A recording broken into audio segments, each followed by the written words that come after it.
Hello, guys. How are you doing today? Thank you for joining us on Farmer Up TV. We're sorry that we weren't able to come on live this past Friday. It's because we decided to try out a farm tour where we actually go to the farm and show you how things is being done over there. And my colleague back home in Nigeria was the one that went out. And the first place that we visited, though he recorded with his cell phone, and it's not too bad of a recording, and we decided to bring it either way to you guys so that you would see what's going to be coming up next on our farm tour series, where we actually will be going to the farms, see how things are being done, not just actually interviewing these farmers on one-on-one. We actually want to do it while they are in the farm, and they show us how it's being done and what they've been actually able to achieve. So I'm going to be playing a farm tour for you, which, like I said, was done by a colleague of mine back home in Nigeria. And it's a community farm where you have where we have everything, an integrated farm being done. It's even more than that. It's like I said, it's a community where everything is. You have your crop production, your aquaculture, your feed processing. You have everything that you can think of, even more, where you can actually go out to relax. They have good recreational centers there. You can imagine a farm where you'll be farming, and you can also play things like basketball, table tennis, and things like that. It's such a wonderful place, and this is thanks to Mr. Teddy K. Red Singh, who was able to host my colleague. And we are definitely going to be going back there to do a proper video production of how the place looks like and everything. But I do want to share this little experience that, I've seen myself, and I would want you guys to also see what is being done right in the heart of Nigeria. Precisely Nasarawa State. That's where the farm is, and just view it. If you want to go over there as well, go see what is being done there, how Nigerians are actually doing things the right way by Nigerians, not by any foreign entity. They're actually Nigerians, and they're achieving a lot. So I'm really saying kudos to Mr. Redson for a job well done, and I wish him success and much more to come his way. Also, if you do like what we're doing on our channel, do like, share, subscribe, and click on the notification button so that we are able to share whatever video we have with you. And thank you so much for joining us. After the end of the video, I'll come back and do a little bit of chit chat with you guys to let you know what I've seen as well. And happy viewing, and thank you for joining us once again. Stay blessed.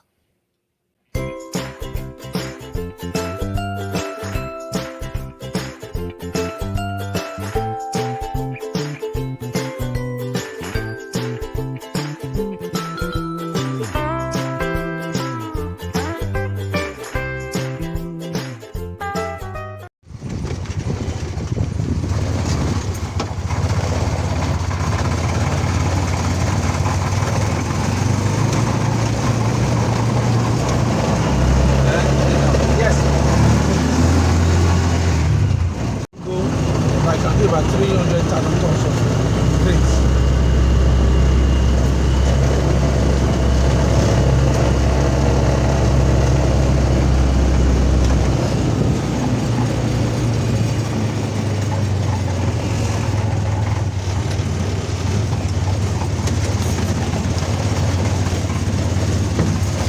So why did you decide to plant palm tree? Now, There's an added advantage planting pantry instead of like maybe dogoyaro we have or any other the economical value for pantry is limitless. You can, in pantry you get almost everything in pantry is useful. We're going to that deposit. Now, the reason why we plant it because we have an oil processing machine, which we have gotten already. We want to be, in the near future, we want to be able to harvest the oil. We've already started doing ground, we have done ground oil. And the early stage, we also plant jackets. So these trees in the next 5 years, next 3 to 5 years, we'll now be producing our own Gatti palm oil farm. Now we're moving to the horticulture.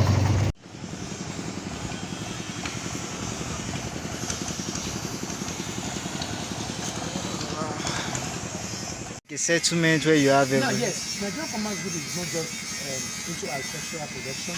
We also do the settlement where we encourage everybody. We want to see, because there's this mentality that people run away from rural environment to urban environment.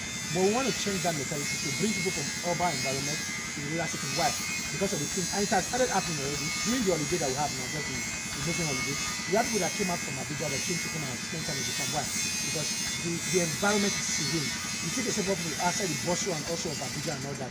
You come down here, you play your tennis, snooker ball, you play before you want to play basketball, and every other game is available. We have snooker, we have PS, we have so much you can do in the farm, so you are relaxed. Fertilizer, sprayer, chemical for trees, everything. So we have different departments. We have carpentry department. This is the head of the electrical department, Mr. Isaac. Beautiful thing is that it's working here and it's schooling. You'll soon be graduating in university. Wow. Whatever resources, sponsor yourself into school. Wow, that is nice. Like I told you. So there are still tickles, so don't mind me. You're in the farm. That's one of the things you enjoy when you're in the farm. You eat fresh food. Now, in a community project like this, and when you're being in farm settlement, you must make sure you have one of the basic things that they need in such a place is healthcare. So we built this pretty more like a sick bay where we attend to our staff. They also provide basic free healthcare to more than the 7 communities that are here. What are the basic things? So the email that they get is just malaria, basically. So we provide them with the assistance of the place. So you can come in and see all the students. We have a nurse for GT. Yeah. Now this is the piece of this. That's my studio. Okay. Yeah, sorry. That's my studio. This is their office. Then this is Kitrin. Kitrin is Yeah, also I've seen. a hospital assistant. Okay. This is one of the bedrooms there. We have one for the rooms there.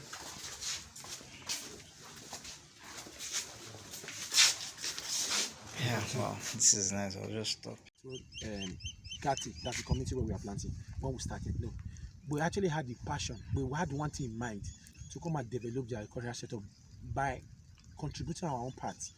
That's what my boss. That was the dream we had when the gift came together. The team that my boss and all the rest team that came together, they wanted to do something. They were coming from activism. They were the people that went to go and show the National Assembly in 2016-17. And after that, they discovered that no matter what how long you shut down the National Assembly, these people, they don't care. They still have to do what they want to do. You have to contribute your own aspect. So they went from occupied lands to occupied farms. That's what brought them to the farm. Now, from occupied farms, now we're now starting to talk about how we can now farm to feed Nigeria, because that's the dream. To go to contribute our quota. Everything you are seeing here, 100% is done by the locals.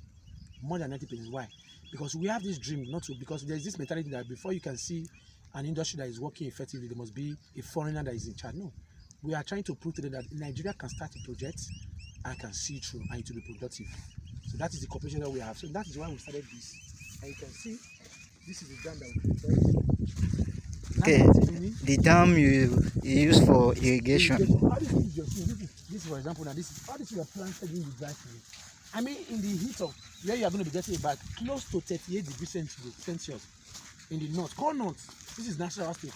Imagine growing crops. Everything you are seeing planted in the dry season.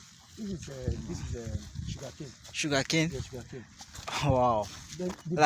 Like what's the purpose of the sugar cane? Is it you want now because for processing or you want to sell? You look at the market during the dry season, there are some commodities that are scarce, they are rare.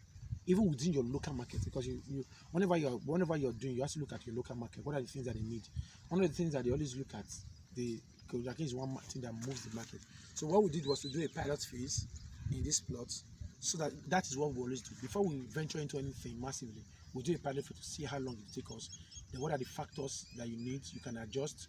What are the things, the cost effectiveness and all that. So when you now get those results, you can now start thinking how you can expand it. Is it going to be profitable or not? So that is how we started this, and we're doing it the crude way.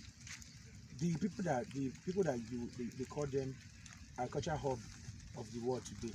Go and look at them everywhere. It's just that they develop the institute that they have, and this is why we always talk about the government of this time. The government have pushed us to go to farm and all that. They brought out other programs to assist farmers and all that, but it doesn't stop in doing that. There are so many capital projects that the farmer. Now imagine building a dam by yourself from scratch to finish.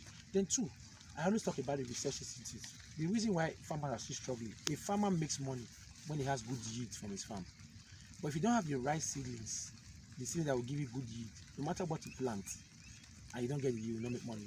A farmer is equal to what he produces.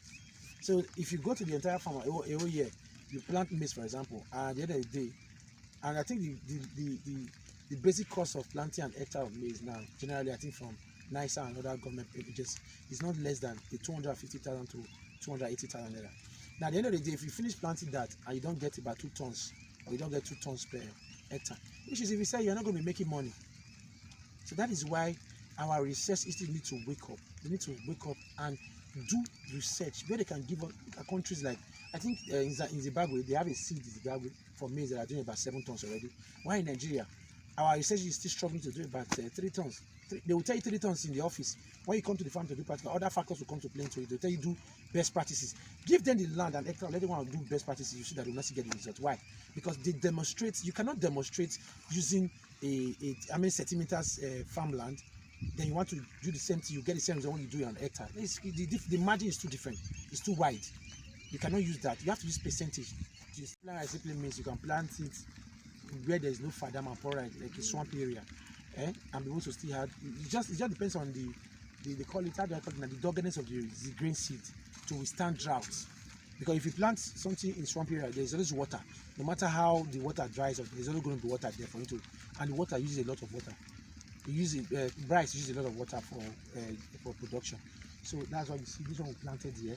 We planted in an upland, but we're able to provide the water that they need. That's what you need, the water that they need. That's all.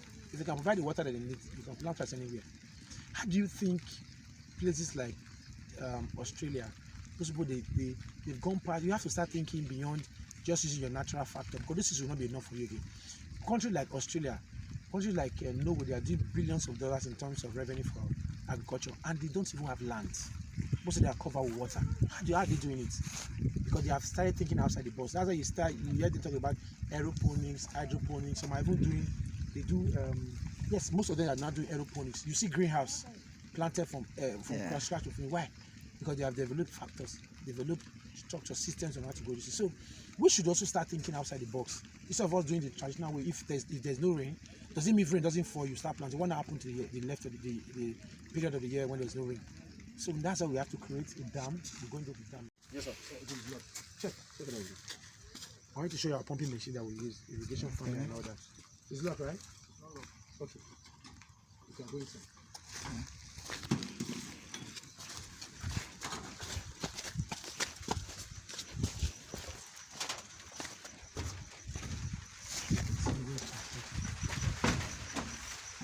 Wow.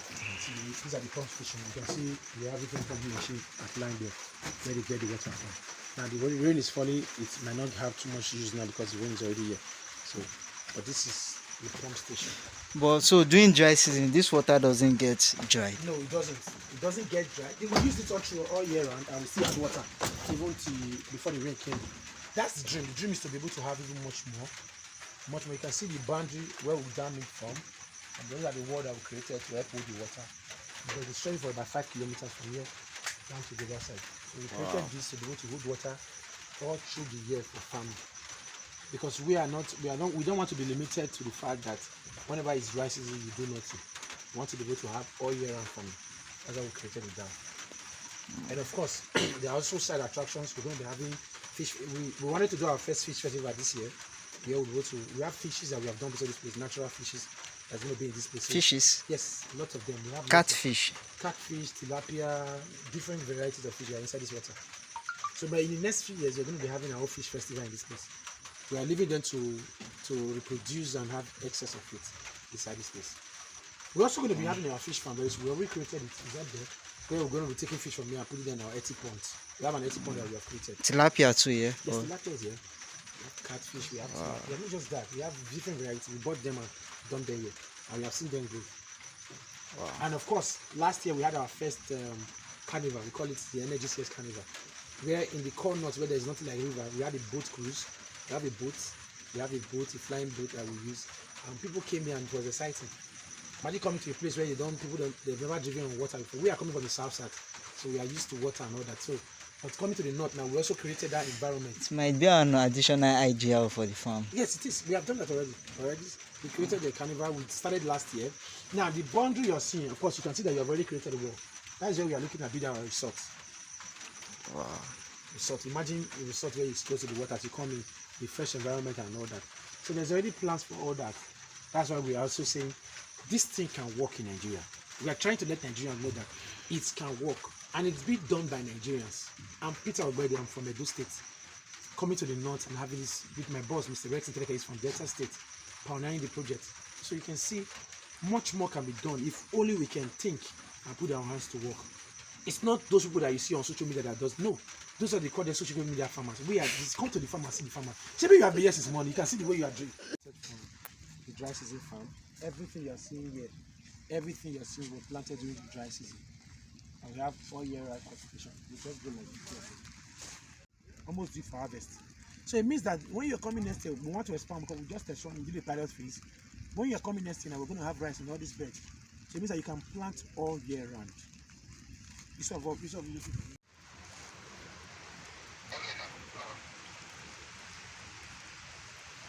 have people in charge of the different units. So you will do like hydroponic there. So you do like hydroponic there. So that place will be safe. Nobody can enter there. It's only the person that working there because of the insect, and you need to change the clothes before going into inside the place. You know, at the early stage of planting, the plant is very delicate, just like the little child when they are very young. You have to make sure you give them so that insect will not disturb them. So your shirts, before you go inside, you make sure you give them the right shirts, make sure you give them the right nutrients. So just one person can manage it to ensure that no contamination. Because if it's contaminated from that early stage, you have a problem when you are planting it. Now it's almost empty because we do a lot of supply this salad period. This is amala. The one I was telling you about cassava flour. You people want to spoil my mother's business. That's what she's into. But not the grinded one. The grinded one. The yam the dried one. So she buys from Sakimbi and Benue State. So you see. The dried, the chips, you know. The chips. Is it chips they call it? Yeah, the one they pick and they grind it. After they cut it, then the dried one. Yes, the dried one. They will now go and grind it. Yeah. That's it. Okay, you now add more value in grinding it. Wow. We have our dirty good rice. Wow. Yeah. Okay, saw me wearing. I was in one wearing it. I don't want to video this, but I just want to show you this. Okay.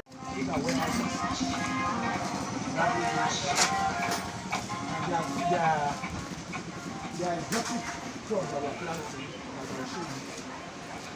You know Benin. Yeah, Benin that we planted. Have you ever heard of this is Kenneth? Kenneth. No. This is a Kenneth plant. Kenneth is what they use in making this juice. This jute bag. Jute bags. It is from this plant that they make it. That's what we planted. We planted, we are harvesting it. We also have a dream. Because remember in the 60s, in the old, before we were giving birth to, one of the things we talk about the granite pyramids, and you see them using jute bag and all that. It is actually one of the recommended bags used in exporting grains from Nigeria. But do you know that in Nigeria, nobody does this again. And we used to. What happened? And we have the crop. Somebody brought it for us. These are the grains. This is the seeds, the castor, the Kenneth seed is used to make this. The roots, yes, the roots. That's what they use in making this. Now you see, we planted it. We are also having dreams. We are planting to get more seeds to plant now. At the end of the day, we're going to have enough. So I think we spoke with one of the government agencies, and they said they have the machines for actually extracting them into thread before you can make this bag. Then we also have this. We have it about castor oil. Castor, yeah. This is what you have here. We also planted this is the harvest that we got.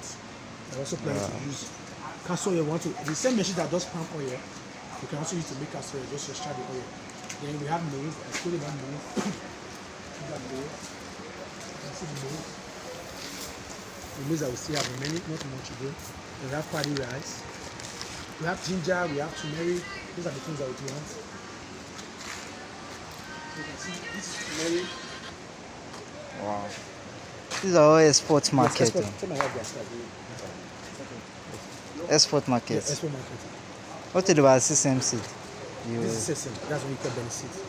okay. The other name for it is the sesame is benefit. We have soya beans. Wow. Soya beans and maize. The reason why I say we don't have it again because we want to use them for our feed production. We have a feed mill where we produce feed for apart from hydroponics, roughages. We also produce concentrate feed for our cattle. For strategies are breastfeeding and for fattening program. So we produce feed for our cattle. We also produce feed for our birds. So you see, we have a feed mill. So all these ones we use them. Majority of what we produce, we are trying to process it. We add that to it. The cassava I showed you now. Yes. That's why we have the cassava plant. And one advantage you have is the waste products You recycle you them. So what recycle, we you have zero feed waste in again. farm. I didn't show you our water purification tank. There's so much. Okay, the company's processed rice, right? Yes, the processed rice is one of the major things that we process. We are into major rice processing. That's why you saw this FT the news that you saw there. So we are going to be rebranding this very soon. But this is back our rice.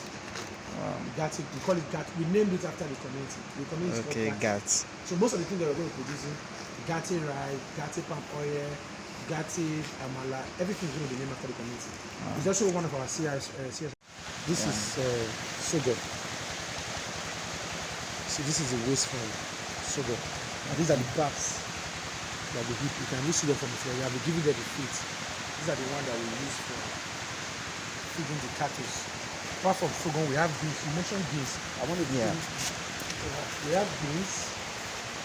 This is also sorghum.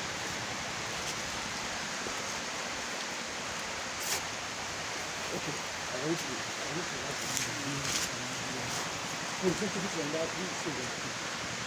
Okay, beans. We have In beans, Hausa we they have call it wake. wanke aru Yeah. Oh. arawa. Yeah. Arawa. Yeah. Okay. You are trying to call them in Hausa name. Yes. Let me show you. I'll show you that stuff. 50 container cold drinks. Wow. That this is our own. Now this is our part that we constructed ourselves locally. Whenever we want to do anything, we start our programs from here. We take the cow, we slaughter them, then we put them in this place, freeze them. Then because we have a market in Abuja, we are ready to dump them in the market that we have in Abuja. Fresh frozen food, not just for the cattle alone. I'll take you now. We are going to see the poultry service where you can see. Now this one is almost ready. It's just for that. So we waited for it to conclude. Now when you are doing production, just like I talked about milling of rice, when you are producing cattle, you have to also think of how you are going to be preserving them and processing them. That's why we went ahead to get this container. And you can see this one is ready. So you can come in.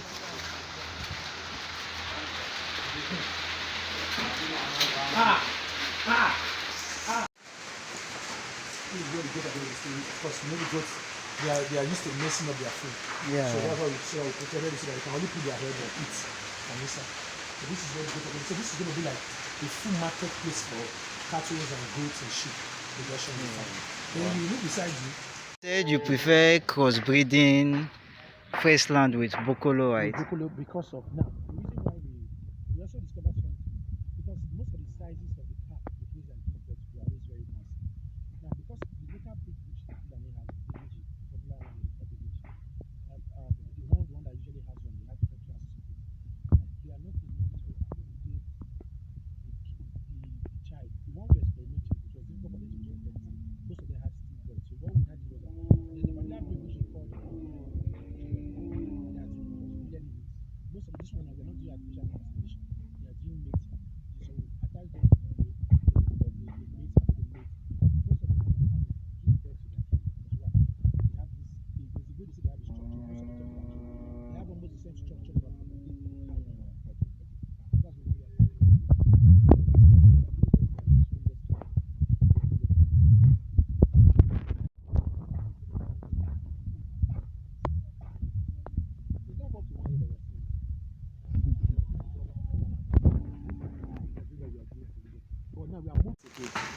see this building that we are constructing, we are building an indoor ranch system where the cattle, we are going there, we see both the coming.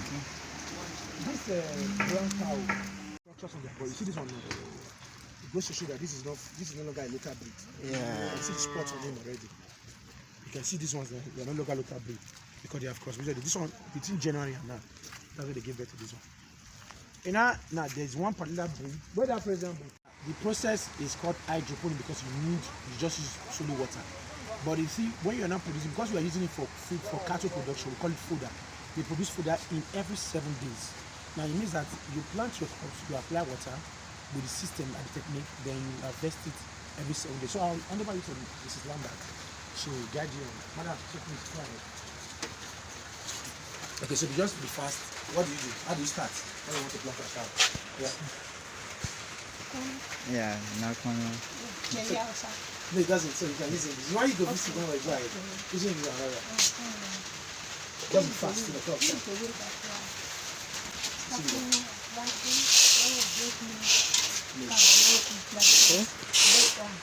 This maize, right?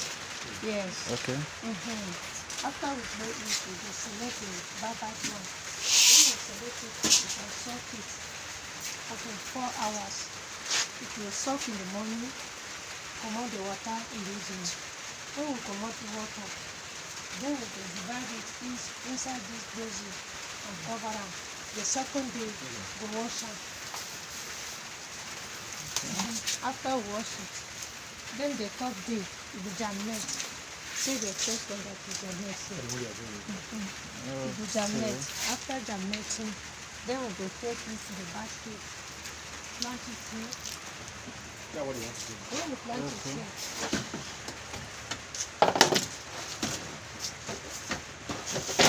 Okay, then you put it inside this tray, right? Look at this children. Just put it in the lining. we use more like this. That's what they want to do this morning. We get our scale there. You have a skill. Just because I know to it here. Use 1 scale, 1 kg. Then plant it like this. One time.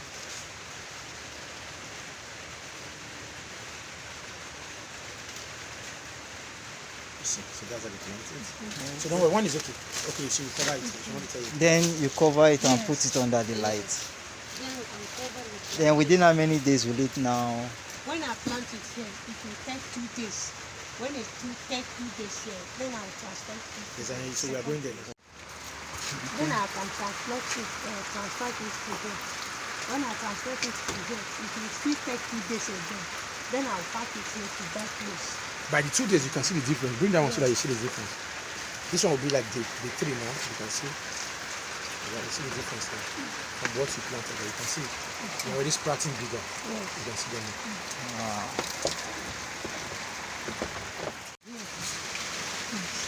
See this one is different. From this side, I'll still transfer it. How many days now from here? Sir, How many days here? here 4 days, sir. When I transfer it to here, then the 5th day, I'll take it to that side again, still.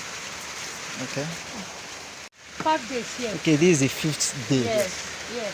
From here 5 days. This is 6 days. The 6th day. 6 days here. 6, 7 days for their harvesting here. Wow. 7th day. Yes, for harvesting. So at this stage, we give it to the cattle, right? Yes, exactly. At this stage, you can see they are ready for harvesting. We give them 7 days because, of course, if you look at the grass the cattle eat in the farm, you can measure the centimeter and see that number of grass. So if you remove one, the beautiful thing about this, as you remove, you see nothing like sand. You see, you can see how fresh it looks. So they eat everything. They consume everything. The grass, even the seed, and not just for cow. Almost all ruminants eat this. Even pigs too. Pigs eat. Poultry birds eat fresh meat like this too, and the maize. And you know, be able to, as you're eating this, it contains water. It helps for digestion. So you're eating it, you're taking water too for digestion. Now she said something about planting 1 kg. Now after you plant 1 kg, now you can imagine how many kg you harvest. You harvest between 5 to 7 kg from the one you planted. Wow, from the one you planted. See another, which one is it? Sorghum. You can see sorghum too. Okay, so done. So it's not just maize, you can plant maize, you can plant rice, you can plant beans, you can plant sorghum. Most of the crop you can see the sorghum too. This is what she's showing you now. see the same thing. We did it now. This one was almost due for harvest, maybe for Monday to harvest this. So you can see that it's also a way for you to multiply the fruits that you have. This solution, if you can experiment, this is rice. You can see she's saying rice too. You can see this is rice.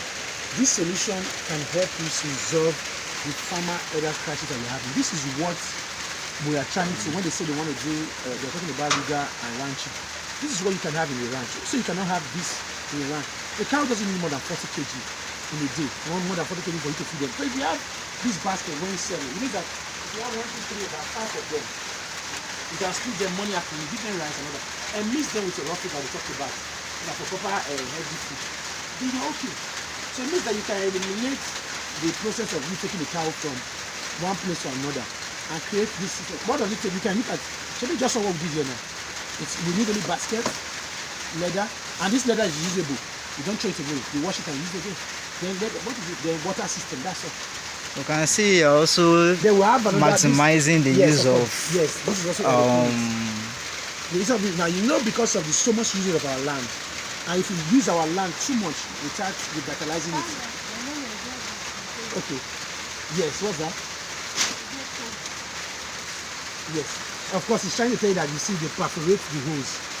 Are you seeing the now? You see they perforate the hose so that the water doesn't retain too much, so that it drains out. Okay, wow. So now this is where we are looking at. This is where we are going to be going. Because now for the rice mill, we started with 2018 when we started. We were practically doing about. I remember this trailer for the trailer load is about 30 tons of rice, and we are doing about maybe like 2 trailer loads, 3 trailer loads per day. But we now saw that we have opened up our market. People now understand what we have as a market. So we have to look for how to upgrade it. Now, what you are seeing right here, this machine you are seeing is capable to produce a no less than ultimate production about 50 tons of rice daily. That means you can have a trailer and a half every day from this unit. That is how far we have gone. Starting from 2018, we are doing about 2 to 3 trucks per week. But now we are evolved to 2021. We now have the capacity to produce 50 tons of rice daily. I'll show you around the machine. I was mixing it. Now, you can go ahead. Now, I showed you the parboiling unit. Yeah, the parboiling. Just you see. Now this is automated parboiling unit. Now this is the parboiling unit we have. You can see we have the cleaner. What you do is that when your paddy rice arrives, you just come, there's an elevator here, you dump it inside here. There's going to be an elevator they are constructing that they want to. After you put the elevator transfer it to this cleaner. It's like a cleaner and a destoner. You remove the stones from the paddy rice. Then after that, you see another elevator that takes it and feed it to the silos you are seeing up there. Before then, you can see we have a steamer. You want to produce the steam for it. You see the pipe is already constructed to it. Then you transfer the hot set here to the pot which you have here, so you can contain the rice. Then the rice will be parboiled. It will be soaked in this place and steamed in this place. After steaming, you see an elevator. You can open the mouth. You can see the 4 chambers. Open the mouth. You have the conveyor belt that transfer the rice down to the drying units. Now, it goes to the dry. Now, after that, you also see another. This is the conveyor belt. But this is an elevator. This one, the one that you have parboiled, it takes it inside here. Then this one helps you to transfer it inside the dryer. Then after that, after you take the time, the amount of time, duration for it to dry. Once it's dry enough, after you have done your moisture content test and all that, it comes back. You have another. This is what called. This is another conveyor. Which you can open from inside, you open it, then dump it on this other part. Then from here, the elevator helps to transfer it down to the mill. From that process, your parboiling section is completed. Then we'll go inside.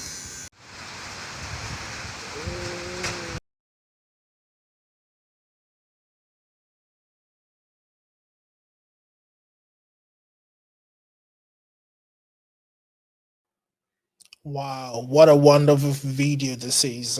Thank you so much, Mr. Teddy K, for having us on the farm. It's such a wonderful experience, and just viewing it alone, I'm glad I've been part of you know the view as well. I'm watching it just like everybody just watched it as well. It's Tunde that was there that actually had the experience, and I know he's so he's so impressed by everything that he saw there, just like I am as well on the video. It's such a big community. It's a farm community. Everything is there.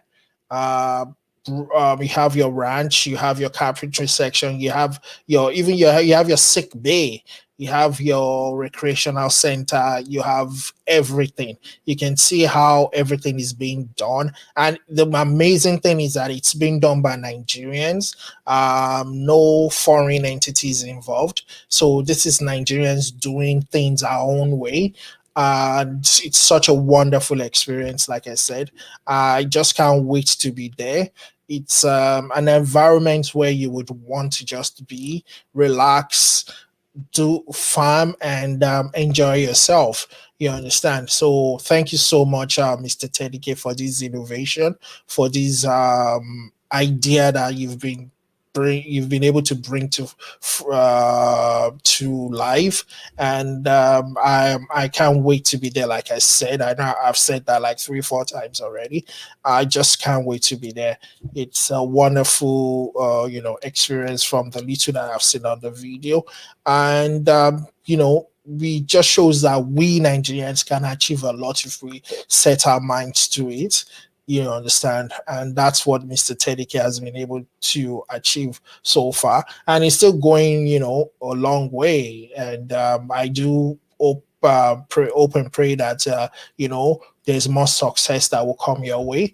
And in, giving you guys the experience as well, that you can invest in Nigerian agriculture.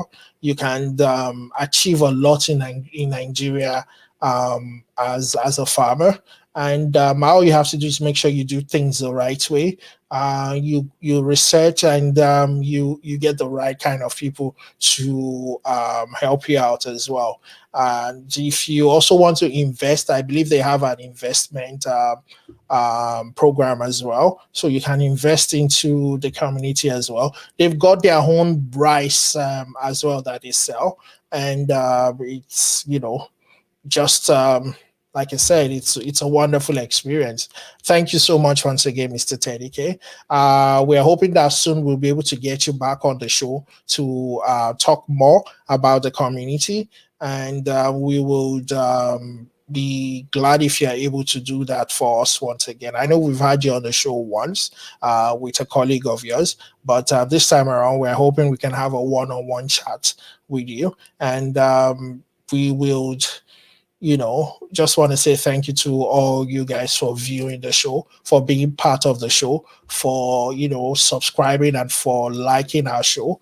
We've been able to grow a lot in the span of few months, and that's because you guys like what we're doing, and we're very grateful. Thank you so much. As we come your way once again, we hope we'll be able to bring a guest to you on this coming Friday, and who's going to be able to share his experience in the agricultural world with you, his success story and his failures as well. That's what the show is all about. It's about farmers helping farmers, and like we always say, no farmer, no food.